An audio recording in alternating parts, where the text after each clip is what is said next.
They're big, yellow, and almost identical all over the world. But behind their simple appearance, school buses hide surprising engineering. How did they manage to become one of the safest vehicles ever built? What rules, designs, and technologies make them so resilient? Today we're going to break down one of the most underrated giants of modern transportation. Stay until the end, because you're about to discover secrets no one talks about, yet they save lives every single day. Let's begin. Every morning, millions of children climb onto a school bus as if it were the most ordinary thing in the world. They don't think twice. Parents wave goodbye with confidence, teachers wait calmly, and these yellow vehicles just roll through our streets as part of the daily landscape. But what few people know is that these buses aren't just safe. They are the safest vehicles on the road. That's right. Riding a school bus is 70 times safer for a child than riding in a car. And that's not luck or magic. It's pure engineering. Yet there's something puzzling. Unlike cars, these buses don't have airbags, not even seat belts on most seats. And still, they're built to withstand collisions that would shred smaller vehicles. How do they do it? What makes them so special? To understand that, we have to look back to the beginning of the story. At the start of the 20th century, transporting students was a matter of practicality, not protection. If a vehicle could carry children, that was enough. It all began with rudimentary horse-drawn wagons known as kid hacks, which were nothing more than wooden carts with improvised benches. Later, these gave way to motorized buses, which were basically trucks with wooden cabins bolted to the chassis. The result? True rolling death traps. They were tall, narrow, and unstable, like wobbly towers. A sudden turn was enough to topple them over like stacked boxes. And if they crashed, there was no structural protection, just splintering wood and thin sheet metal that folded like paper. And that wasn't all. Fuel tanks were exposed, meaning a single stray spark could turn a minor accident into a fireball. Why were they built that way? Simple. There were no standards. Each manufacturer improvised with whatever they had. Materials, brakes, safety. Everything was chaos. A child's safety depended on their zip code and how much money their school district had. But in the 1920s, things began to change. For the first time, national safety standards were introduced. Stronger materials, better seat layouts, and the now iconic yellow paint, chosen scientifically to be the most visible color at a distance and in low light. At last, protecting students became a real priority. Of course, painting the buses yellow and swapping a few panels wasn't enough. There was still a long way to go. So what did engineers do to turn these rolling hazards into fortresses on wheels? It all started with the skeleton of the bus. Early models used thin wood or flimsy metal as structure, which offered little or no protection in a crash. The solution was to reinforce everything with an internal steel frame. Instead of relying on the exterior, they built an inner cage that acted like a backbone. This smart design meant that, in case of an impact, the forces would spread evenly throughout the structure. That way, the energy wouldn't concentrate on a weak spot. The result? If the bus rolled over, the roof wouldn't collapse like a soda can. The frame would hold. But it wasn't just about surviving rollovers. They also had to prevent them. The original buses were narrow, tall, and with centers of gravity that made them naturally unstable. Engineers redesigned everything. They widened the base, lowered the center of gravity, and adjusted the suspension. Those wobbly vehicles gave way to much more solid and balanced ones. But that only solved part of the problem. They also had to think about what happened inside the bus during an accident. And here's where one of the most common questions arises. If school buses are so safe, why don't they have seat belts? The answer lies in a concept called compartmentalization. Instead of relying on seat belts that could be ignored or misused, the interior was redesigned as a complete passive safety system. Seats are tall, padded, and closely spaced, creating small individual compartments. In a crash, a student's body doesn't fly forward. It impacts against a cushioned barrier that absorbs the energy. Unlike seat belts, which depend on the passenger's behavior, compartmentalization is always there, working automatically. And why is that effective? It all comes down to physics: momentum, force, and time. In a car, the impact is sudden. The vehicle stops instantly, but the occupants keep moving at high speed, hence the need for a seatbelt. But a bus weighs up to 15 times more than a car.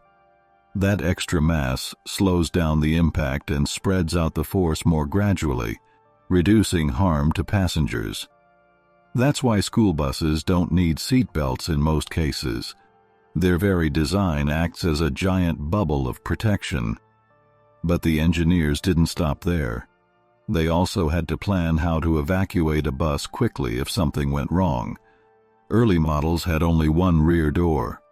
If it got blocked, children were trapped inside. Today, modern school buses have multiple escape routes: side emergency doors, roof hatches, and windows that can be pushed out.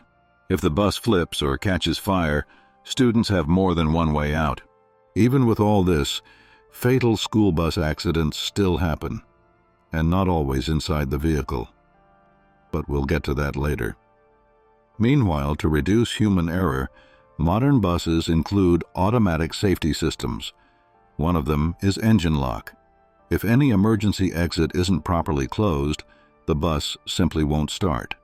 This ensures all doors are secure before moving. Another critical point was driver visibility.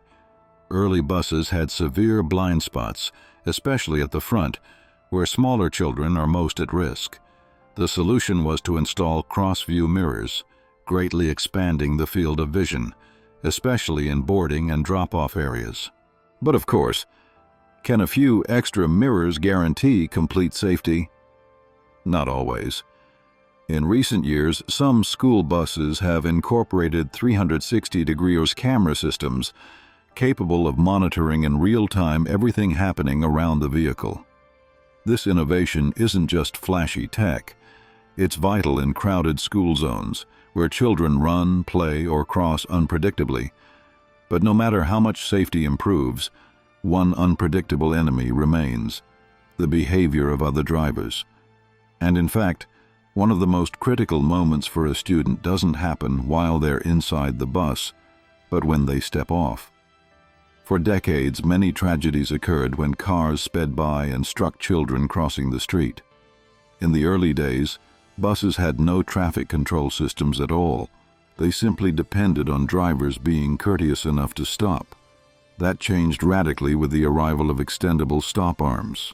Today, those arms are mechanical and come with flashing red lights that, by law, force all vehicles to stop. And there's more. Many buses now include front barriers that make children cross at a safe distance, where the driver can always see them. But streets aren't the only danger. Railroad crossings have also been the scene of tragedies. Have you noticed how every school bus stops, opens its door, and waits a few seconds before crossing the tracks? That's no whim. It's a measure born from painful lessons. In the past, some buses tried to cross without stopping and ended up colliding with oncoming trains. Today, that story has changed.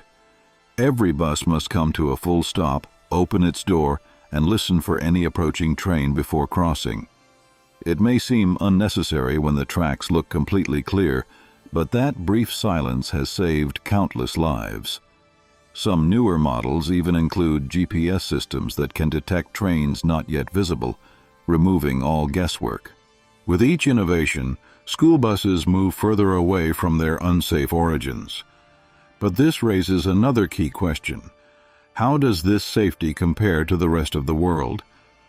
Are U.S. school buses truly the safest, or are there better solutions elsewhere?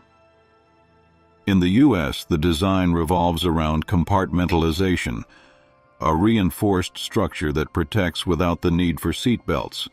But in countries like the UK, Australia, and Canada, seat belts are mandatory, based on the logic that every extra layer of protection counts, even if secure compartments already exist. Additionally, the size and shape of school buses vary by region.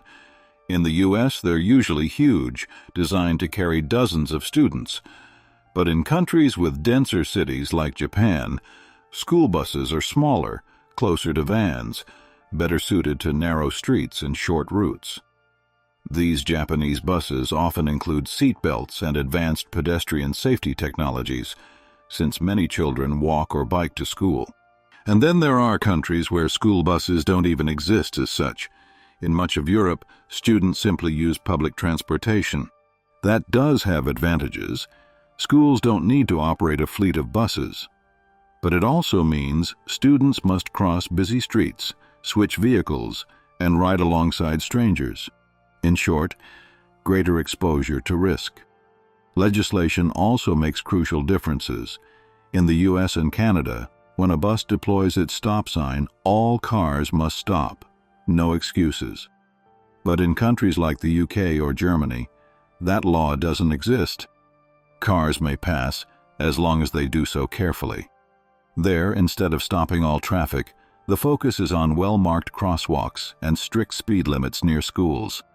Responsibility falls more on the student than on the driver. In the end, some of these differences come from infrastructure, others are cultural. But one thing is clear: no two school transport systems are the same. Some prioritize protection in case of a crash, others preventing the crash in the first place. And this brings up an inevitable question. At what point do extra measures stop making a real difference? As of today, school buses are the safest vehicles on the road, with survival rates far above any other passenger transport. Even so, new proposals keep emerging. More seatbelts, more sensors, more laws. But is there a point where all this stops making sense? When do the costs outweigh the benefits? One of the biggest debates revolves around seatbelts. Should they be mandatory? Some U.S. states say yes. Most say no. They argue that compartmentalization already does its job, that adding seatbelts would barely make a difference. Besides, equipping every bus would cost billions, and according to studies, the effect would be minimal. Deaths in school bus accidents are already extremely rare. Does it make sense to spend that much money on a measure that might save only a handful of lives over decades? Probably not. So, where is the future heading? Automation is one of the answers. Some experts imagine autonomous school buses. No human error, no distractions, no impulsive decisions. But public trust in that technology isn't there yet. Would you let your child board a bus with no driver? Tough call. A more viable future includes driver assist systems powered by artificial intelligence, automatic braking, pedestrian detection, lane keeping. They don't replace the driver, they support them. And over time, they could further reduce risks. There's also the push for electric buses. They're quieter, cleaner, and easier to maintain. But they're not cheap. A single electric bus can cost 3 times more than a conventional one, and many school districts simply can't afford them. No matter where evolution leads, whether buses become electric, autonomous, or more regulated, the big question remains: how much safety is enough? And when is it too much? Over the past 100 years, school buses have gone from wooden wagons to the safest vehicles ever built. They've been reinforced, redesigned, and reinvented, with systems that protect passengers without them having to lift a finger. The result? Millions of students safe every day, with fatality rates far lower than any other form of transport. But safety is never a finished project. As technology advances, the debate continues. Should seatbelts, autonomous systems, electric motors be mandatory? Some say we've already reached peak efficiency. Others argue that every life is worth any cost. In the end, the school bus of the future may look very different from today's. But one thing won't change. Engineers will keep searching for the answer to the same question.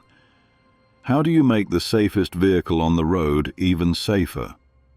If you were surprised to learn everything behind these school buses, from their evolution to their incredible safety, don't forget to hit like and subscribe so you don't miss any videos about these giants of the road.